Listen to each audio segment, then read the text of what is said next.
The movie begins with a glimpse into the past.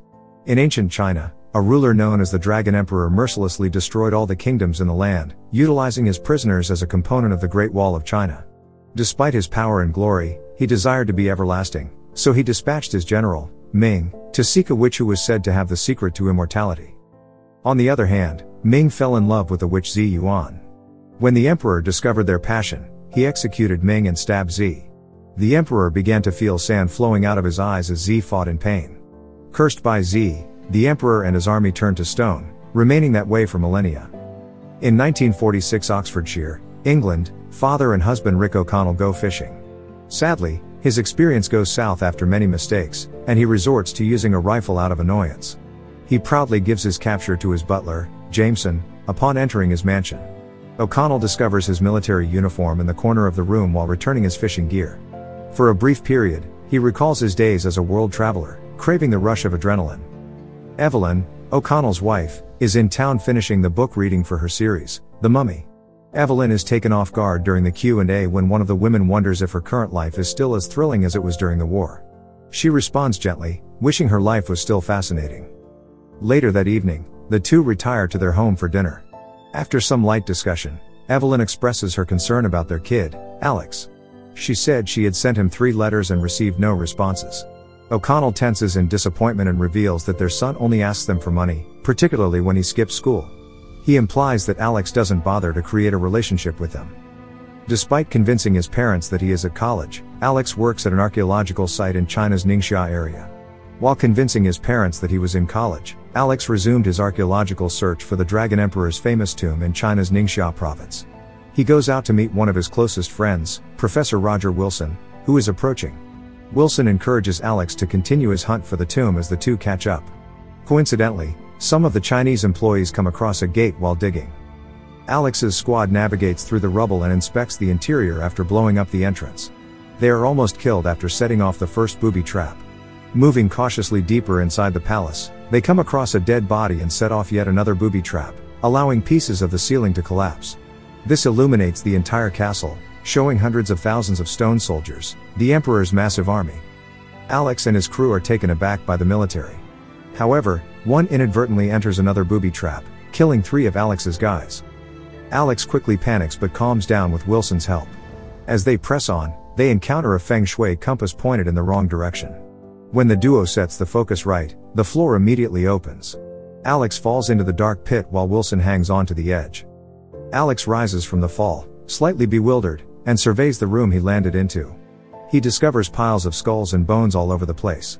As Alex proceeds to shine his flashlight throughout the area, it rests on a statue in the center of the room, the Dragon Emperor in stone. He tells Wilson about his discovery, and he is overjoyed. After receiving nothing but silence from Wilson above, an assassin comes out of nowhere, thrusting at Alex. Alex is pinned against a closing door after a sequence of dodges and hits. As he writhes his way out, the assassin's veil lifts, revealing a lady. He uses a nearby vase to block the stone from crushing his head. Wilson deftly dodges bullets and exits the area as the killer is shot. Back in Oxfordshire, Benjamin Fry, a British Foreign Office agent, meets with the O'Connells to propose one final assignment despite their retirement. He describes safely moving the Shangri-La to the Shanghai Museum in China. Despite their reservations, the pair uses Evelyn's brother, who lives in China, as a pretext to indulge in another journey. When they arrive in Shanghai, they meet Evelyn's brother, Jonathan Carnahan, in his nightclub. After a few moments, Alex burst out of the kitchen, the cook enraged. O'Connell comes to his aid, then recognizes the chef Mad Dog Maguire, with whom he previously served in Egypt. They immediately become friends, easing the stress. When O'Connell and his wife arrive to speak with their son, Alex becomes aloof. He informs his father angrily that he will not return to college and leaves the club. Evelyn, concerned, brings her husband to the rooftop to explain the situation. She observes that O'Connell should be more compassionate and patient rather than strict and imposing. The two vow to make more effort to repair their relationship with their kid. The next day, a general named Yang is told of O'Connell's possession of the Eye of Shangri-La and a paramilitary outpost in western China. To resurrect the Dragon Emperor, he tells his men about his goal to create China, a strong empire. During the evening, Alex shows his parents the Emperor's excavated statue. O'Connell is impressed and does his best to congratulate his son tenderly. Alex exits the room to find Wilson, but when he notices that he is being followed, he becomes suspicious. He follows a figure he detects lurking in the corridors. At the same time, Wilson visits the O'Connells and catches up with them like old pals.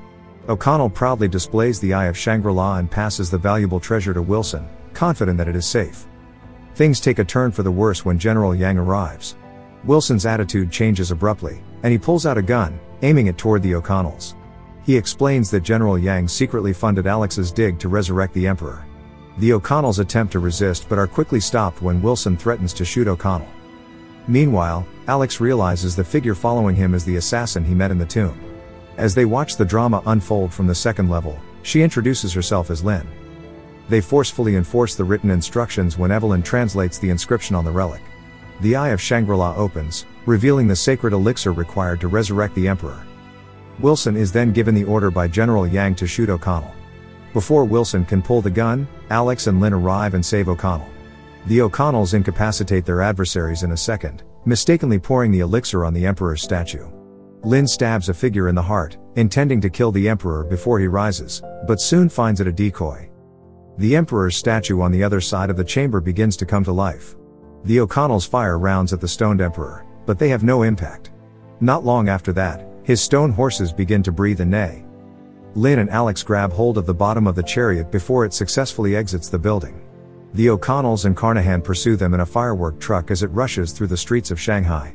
O'Connell fires one of the rockets directly at the Emperor.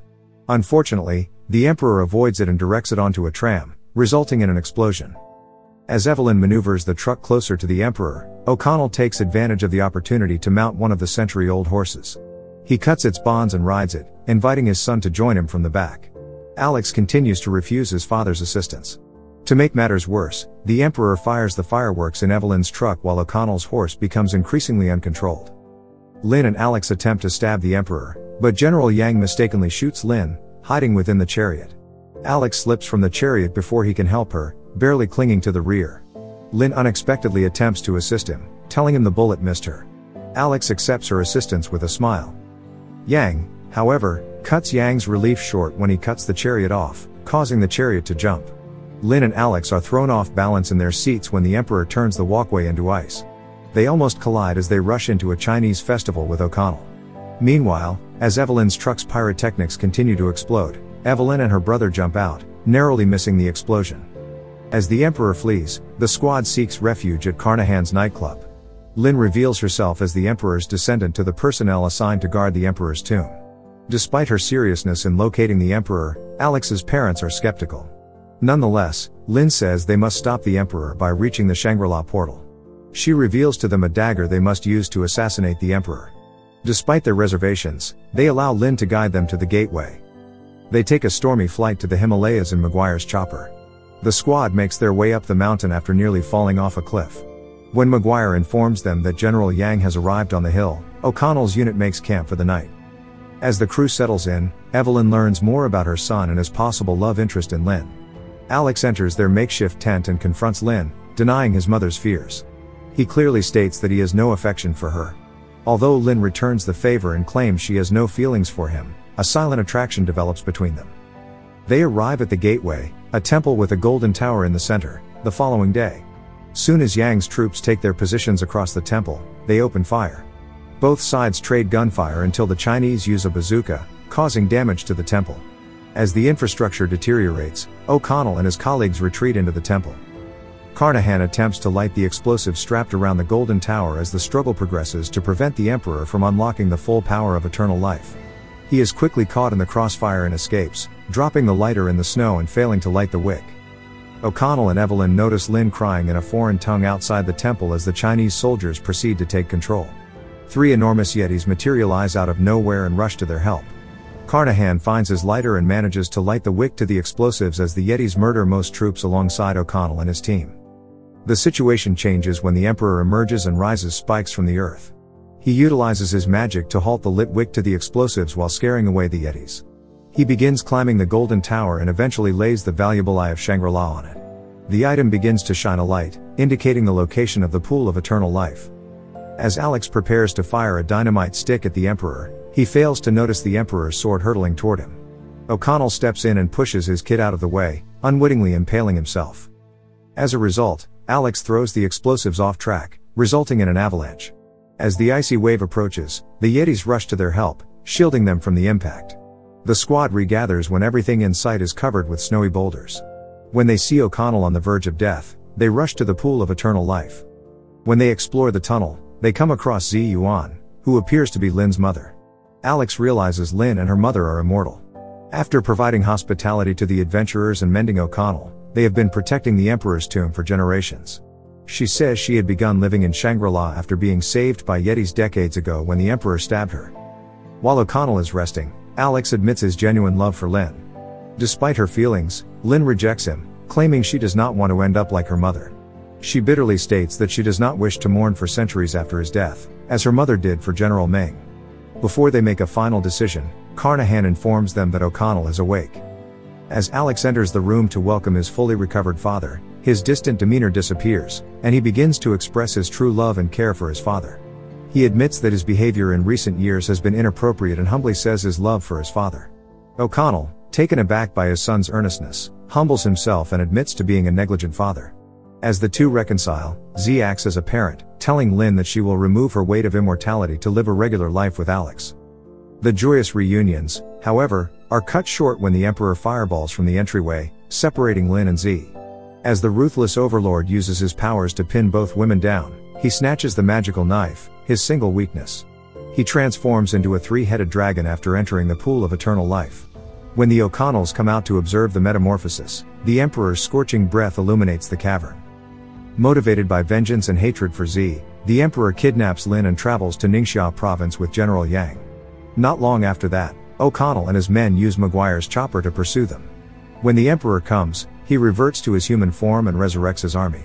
He exudes authority as he prepares his army and Yang's warriors to retake the globe. O'Connell and his comrades hide behind boulders in the distance as Zi races toward an underground tunnel to resurrect the Emperor's dead adversaries within the Great Wall. In exchange for the fallen people's assistance, she recites an incantation, which grants her and her daughter immortality. When the bones of the dead begin to breathe and run to the field, a conflict between the two sides breaks out quickly. At the same time, O'Connell discovers that his son has already begun to act. Alex, disguised, sneaks in between the Chinese soldiers and frees Lin, who had been imprisoned. The Emperor approaches Zi, who is already on a tiny plateau, as the Battle of the Resurrected proceeds. Zi is hurt when they are engaged in a long-awaited, fierce sword duel. When the Emperor yanks her sword from her grip and holds her at sword point, she finds the stolen special dagger in the Emperor's baldric. Then she quickly impales herself through the Emperor's sword, removing the blade silently. The Emperor, believing he has won, pulls out his sword, causing her to fall down the cliff. When the Emperor sees the flying reinforcements, he rapidly transforms into a giant beast and destroys one of the planes. When O'Connell and his squad reassemble, the Emperor begins his journey to the underground tube to fully revive his army. O'Connell and his group notice Zi weakly crawling before they can chase him. Zi dies in her daughter's arms as she hands the dagger to Lin. While Lin laments the murder of her now mortal mother, Alex and O'Connell seize the sword and pursue the Emperor. Alex intervenes just before the Emperor is ready to restore his army, leading the Emperor to shapeshift into a beast once more. O'Connell jumps in from behind and stabs the beast with the dagger as he throws Alex across the room. After failing to pierce the Emperor in the heart, O'Connell is nearly killed as the Emperor throws the sword at him. The dagger shatters against the wall, missing O'Connell. Meanwhile, Lin and Evelyn battle General Yang, who somehow escaped a bomb dropped by Carnahan. Yang dies, swallowed up in pride, as the duo teams up against him. The Emperor and O'Connell engage in a hand-to-hand battle at the same time. While they battle, Alex secretly takes one of the dagger's broken parts and lays a signal in the sand for his father. O'Connell recognizes the call after a series of punches and injuries and immediately takes the second broken piece of the dagger. O'Connell uses his music and jabs it into the Emperor's heart just as Alex leaps in from behind and stabs him. The Emperor's fleeting existence, like that of his army, ends instantly. The group returns to Shanghai after their once-in-a-lifetime excursion. The movie ends with O'Connell and his wife dancing while their kid dances with his beloved Lin. The two happy couples cuddle up in their lovers' arms as the night wears on. Thank you for watching. Subscribe for more videos like this to help the channel out. Have a nice day.